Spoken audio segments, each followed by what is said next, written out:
हो सकता है, उसका आर्किटेक्चर सिस्टम बनाने वाला आदमी विदेशी हो सकता है, उसका फाइनेंस कंट्रोलर बाहर का हो सकता है, अभिजात्य वर्गीय हो सकता है, लेकिन 10,000 मजदूर कोई फ्रांस और जापान से लाएगा क्या? मेट्रो आई, फंड आया जापान का, चेयरमैन हुए श्रीधरन, लेकिन 3.5-4 लाख बच्चे वहां खुदाई से लेके और दूसरे कामों में लगे ना टोपी लगा के, वो तो बाहर से नहीं आए ना। वो तो इसी देश की मिट्टी से उपजे लोग थे। और एक बात और है मुन्ना सिंह जी, आपने कहा फ्रस्ट्रेशन निकाली गई, नौजवान तो मैं भी हूं, अगर मेरे पास नौकरी नहीं होगी तो इस तरह की हरकतें करूंगा मैं? नहीं करनी चाहिए, बिल्कुल नहीं करनी चाहिए। लेकिन मैं आपको फिर भी ये कहना चाहता हूं कि तमाम कहीं ना कहीं जब आप रोजी रोटी के सवाल पर, मैंने अभी इससे पहले रशीद मसूद साहब जैसे वरिष्ठ व्यक्ति को टोकते हुए कहा कि दुनिया में तमाम सारे आंदोलनों पर, तमाम सारे क्रांतियों पर आप नजर डालेंगे, जब पेट की रोटी के लिए इंसान बिलबिलाता है तो हिंसा की तरफ बढ़ना उसकी एक मजबूरी हो जाती है। मैं समर्थन नहीं कर रहा हूं, मैं फिर निंदा कर रहा हूं, मैं अमिताभ जी की इस बात का समर्थन कर रहा हूं कि ट्रेड यूनियंस को मॉरल रिस्पॉन्सिबिलिटी लेनी चाहिए कि यदि हिंसा हुई है तो उनको धारण करना चाहिए कि नहीं होनी चाहिए थी। उन्होंने कॉल दी थी, उनकी जिम्मेदारी थी।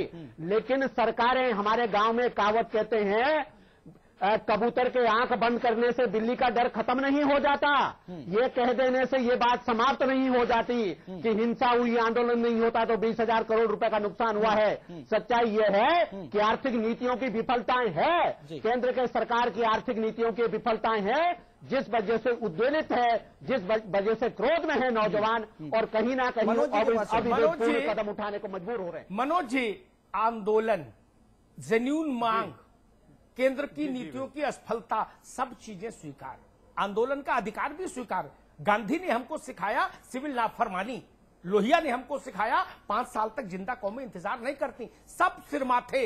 लेकिन फिर भी क्या कोई तर्क दुनिया में ऐसा है जो हिंसा को जस्टिफाई कर दे? कोई कारण हो, कोई कारण हो, हिंसा तो स्वीकार नहीं हो सकती।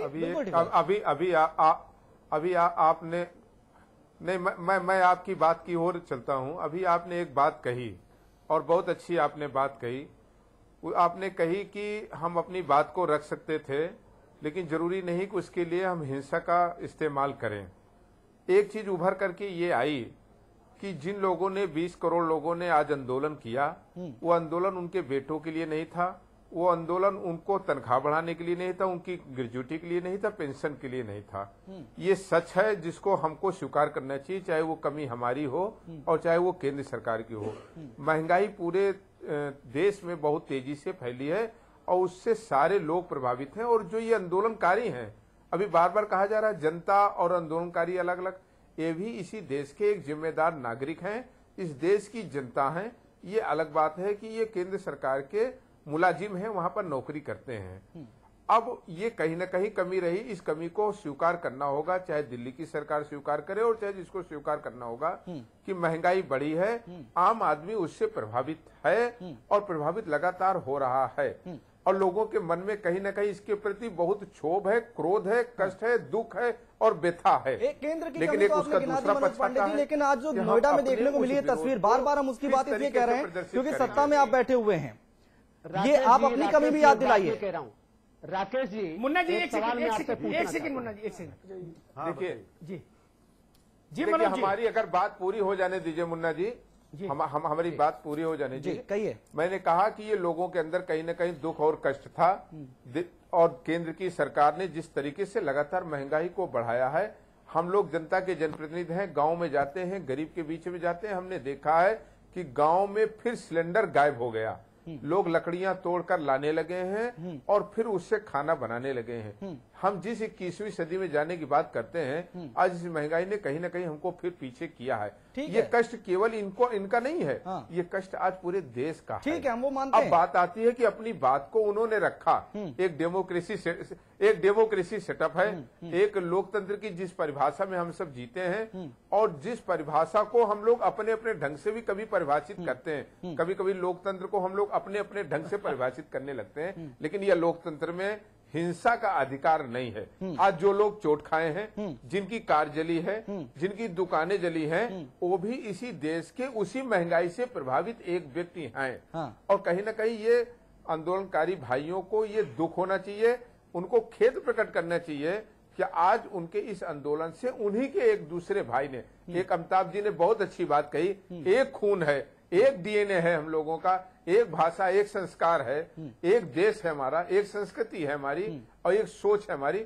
तो हम किसी आंदोलन में किसी जायज मुद्दे पे ऐसा भी काम न करें कि हमारा एक दूसरा भाई प्रभावित हो। अब आप ये बात अगर लगाते हैं, आरोप लगाते हैं कि राज्य सरकार ने कानून व्यवस्था में कहीं न कहीं ये कमी रही, तो हम देखिए इसको अगर आप ये कहते हैं कि हम स्वीकार कर लें तो आप खुश हो जाएं, लेकिन हमने जो देखा है वो आपने भी देखा है कि घटनाएं जो होती हैं उस घटनाओं के लिए एहतियात बरता जाता है, उसके लिए सजग और सतर्क रहा जाता है।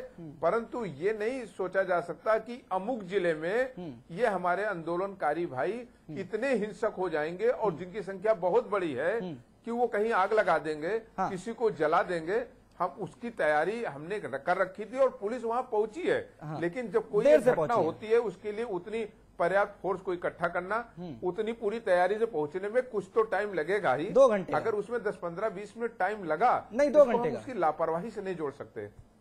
ठीक है जी ममगई जी, आप सरकार की नीतियों का विरोध आप भी कर रहे हैं, आप भी विरोध कर रहे हैं सरकार की नीतियों का, लेकिन आप एक बार हेलो जी ममगई जी बताइए जी, अमिताभ जी जी, पांडे जी भी सरकार की नीतियों का विरोध कर रहे हैं, लेकिन केंद्र में समर्थन देते हैं, केंद्र में समर्थन देते हैं सरकार को। और आज यदि कहते हैं 50,000 करोड़ का नुकसान हुआ है, यदि पार्लियामेंट में और विधानसभा में जब हमारे एमएलए और एमपी सदन को नहीं चलने देते, उसका जिम्मेदारी कौन लेता है? कभी किसी एमपी ने, एमएलए उसकी जिम्मेदारी ली क्या? और अपने आज बैंक के कर्मचारी और अधिकारी या तमाम ट्रेड यूनियन आज यदि हड़ताल पे गई है, तो उसमें उनने हमारे भाई राकेश जी ने कहा भी कि हम लोगों ने तनख्वाह के लिए नहीं कही हड़ताल, वो बात समझ, हमारी वो बात हड़ताल जो है वो बात आ गई ममगई साहब, वो बात आ गई, वो बात आ गई।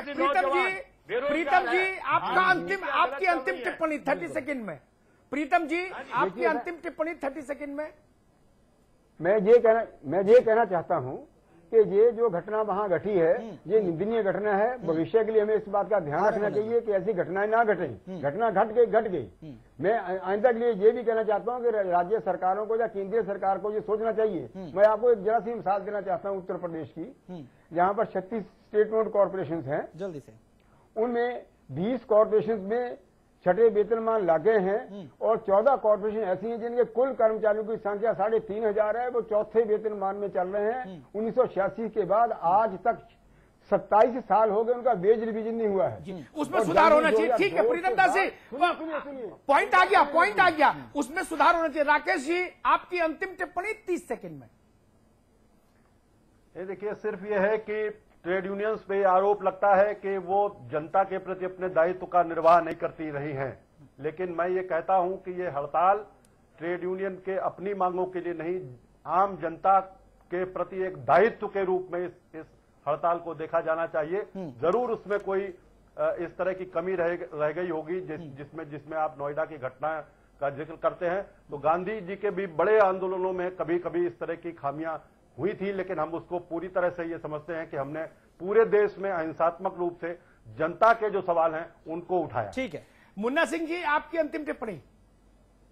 देखिए, राकेश जी की बात पे एक बात तो मैं कहूंगा, मैं ट्रेड यूनियंस का बड़ा सिंपैथाइजर हूं, लेकिन ये हिंसा होकर के जो आज ये महाबंद में भारत की सरकार को घुटनों के बल झुकाने का काम हो सकता था, मैं आज निराश हूं कि उसको ब्लर करने का, उसके असर को कम करने का काम इसमें हुआ। और सही बात है कि ट्रेड यूनियंस जो हैं वो हमारे सोसाइटी का अंग है, वो भी हमारे हुकूमतों, हमारे सरकारों का, हमारे समाज का अंग है। लेकिन एक बात मैं कहना चाहता हूं जल्दी से, आज के इस महाबंद ने एक बात तो, एक इशू तो फ्लैग कर दिया कि ये खतरे की घंटी बज चुकी है, ये अवेकनिंग कॉल है। यदि इसके बावजूद भी मनमोहन सिंह की सरकार नहीं जगती तो समझ लीजिए देश के सामने गंभीर चुनौती है, गंभीर संकट है। और देश के सामने यहां तक कि मैं कह रहा हूं कि अर्थनीति के अलावा सुरक्षा का भी एक सवाल खड़ा हो जाएगा, एक इंटरनल सिक्योरिटी का भी सवाल खड़ा हो जाएगा। मनोज जी आपकी अंतिम टिप्पणी। शायद समय है। ठीक है मुन्ना जी, समय पूरा हो रहा है। मनोज जी कम से कम ये तो मान लीजिए कि गलती हुई है, आगे ऐसा नहीं होगा, सबक लेते हैं कि दिल्ली की केंद्र, देखिए दिल्ली की केंद्र की सरकार ने अपनी उन दायित्वों और जिम्मेदारियों को हमें लगता है ठीक से निर्वाह नहीं किया। शायद आज इस आंदोलन की नौबत ना आती, और दिल्ली की सरकार को यह सोचना होगा कि देश का आम व्यक्ति आज महंगाई से प्रभावित है, व्यथित है, और कहीं न कहीं वह एक उग्र आंदोलन का रूप भी ले रहा है, और मैं इसको देश के लिए खराब संकेत मानता हूं। और ये सरकार की जिम्मेदारी है कि ऐसे आंदोलन से बचने के लिए वह महंगाई पर नियंत्रण करे। चलिए अमिताभ जी। देखिए, मैं पूरी बहस सुना, इसमें राजनीतिक रंग भी आए कई कोणों पर। स्वाभाविक है, 3 राजनेता थे तो राजनीतिक रंग भी आना ही था, उनकी अपनी पार्टियों की लाइन है। 1991 से जब नरसिंह राव ने सत्ता संभाली और मनमोहन आज के प्रधानमंत्री वित्त मंत्री बने, उस समय से देश जिस धारा में बहना शुरू हुआ, उस धारा में सब सहभागी हैं, सब शरीके जुर्म हैं। कभी इस पर लंबी बहस रखूंगा 1 घंटे की, तब उसमें मुन्ना सिंह जी और हम आपस में बात करेंगे कि सब बराबर के दोषी हैं। इंची टेप लेके नाप लीजिएगा, छोटा बड़ा नहीं पाएंगे। तुलसी ने कहा को बड़ छोट कहता अपराधु। मैंने वाजपेयी जी की सरकार बहुत करीब से देखी, जितने करीब से बहुतों को अवसर नहीं मिला होगा देखने का। नरसिंह राव जी की सरकार देखी, देवीगौड़ा और गुजराल की सरकार देखी, मनमोहन सिंह जी की सरकार देख रहा हूं। कैबिनेट के प्रपोजल्स देख लीजिए, कैबिनेट की फाइंडिंग्स देख लीजिए, रिकमेंडेशंस देख लीजिए, समझ ही नहीं आता ये किस पार्टी की सरकार थी। सब एक ही धारा में एक एफडीआई का प्लेटफॉर्म तैयार करके गए। उस वक्त कांग्रेस ने चिट्ठी लिखी, नेता विपक्ष थे राज्यसभा में मनमोहन सिंह, उन्होंने वाजपेयी सरकार को चिट्ठी लिखी कि एफडीआई देश हित में नहीं, ये लागू नहीं होनी चाहिए। सत्ता बदली, वाजपेयी जी की पार्टी विपक्ष में, मनमोहन सिंह जी प्रधानमंत्री, तो अब भाजपा ने बोला कि एफडीआई नहीं होना चाहिए। और मनमोहन सिंह जी जिनने चिट्ठी लिखी थी कि एफडीआई देश के हित में नहीं, उन्होंने कहा एफडीआई जरूर लाओ, शायद देश में कुछ हो या ना हो, रोटी मिले नहीं मिले, एफडीआई लाओ। और हैरानी मुझे ये, तकलीफ मुझे ये कि लोहिया, नरेंद्र देव, जयप्रकाश की धारा की बल्लका थाम के जो चलने का दावा करते थे, या अंबेडकर का बीज मंत्र लेकर जो राजनीति करने की बात करते थे, वो सब भी उसी पाले में जाके खड़े हो गए। एफडीआई पर हमने देखा जनता कहां जाए, किसके पास जाए, किसके पास जाए। सीपीएम का शासन हमने देखा पश्चिम बंगाल में, उनकी थ्योरी अच्छी हो सकती है, उनकी थ्योरी अच्छी है, लेकिन उनका प्रैक्टिकल हमने देखा 33 साल बंगाल में। बंगाल पिछड़ गया, बंगाल भूखमरी का शिकार हो गया, बंगाल में विकास की गंगा नहीं बही। उनको भी देखा, इनको भी देखा, कांग्रेस को भी देख रहे हैं। समाजवादी पार्टी और बहुजन समाज पार्टी के रुख को भी हमने एफडीआई पर बहस के दौरान देखा। ये लोकसभा से राज्यसभा के गलियारे तक जाने में 123 कदम 24 कदम चलना पड़ता है, उतने में बहुजन समाज पार्टी के सिद्धांत बदल गए। 124 कदम चली बहन जी, और पार्टी ने दशा और दिशा दोनों बदल ली एफडीआई पर अपनी। ऐसा लोकतंत्र, ऐसी राजनीति, ऐसा सिद्धांत, जनता कहां जाए, किस पर भरोसा करे। सब शरीके जुर्म हैं, इस तरफ से उस तरफ तक सब शरीके जुर्म हैं। आदमी या तो रिहा है या जमानत पर फरार। जनता के पेट में जो भूख है ना, आग है, वो किसके भरोसे, किस राजनीतिक दल पर भरोसा करे। कापर करूं सिंगार पिया मोरा आंधर रे, पूरब में कहावत है, मुहावरा है। अगर ये चरित्र है, मैं हैरान हूं। मैंने वाजपेयी जी की सरकार में एफडीआई के लिए प्रपोजल बनते देखा, स्वीकार होते देखा, तब मनमोहन सिंह जी विरोध कर रहे थे, और मनमोहन सिंह की सरकार ने जब उसको लागू किया तो भाजपा विरोध कर रही थी। इसका मतलब देश से मतलब नहीं, देश से मतलब नहीं। आपका आसन इधर या उधर हुआ तो आपने नीति बदल दी, सिद्धांत बदल दिया। और राकेश जी ने एक बात कही गांधी की, कि गांधी के आंदोलन में भी हिंसा हो जाती थी कभी कभी। अंतिम टिप्पणी करूंगा, शो का समय समाप्त हो रहा। गांधी का नाम मत लीजिए राकेश जी, इतिहास पढ़ना होगा। चौरा चौरी में जब थाना फूंका गया तो गांधी ने कहा हम आंदोलन वापस लेंगे। पूरी कांग्रेस गांधी के खिलाफ थी। गांधी ने कहा नहीं, हिंसा स्वीकार्य नहीं। 2 साल देर से अंग्रेज हिंदुस्तान से जाएं, मुझे मंजूर है, लेकिन हिंसा मंजूर नहीं।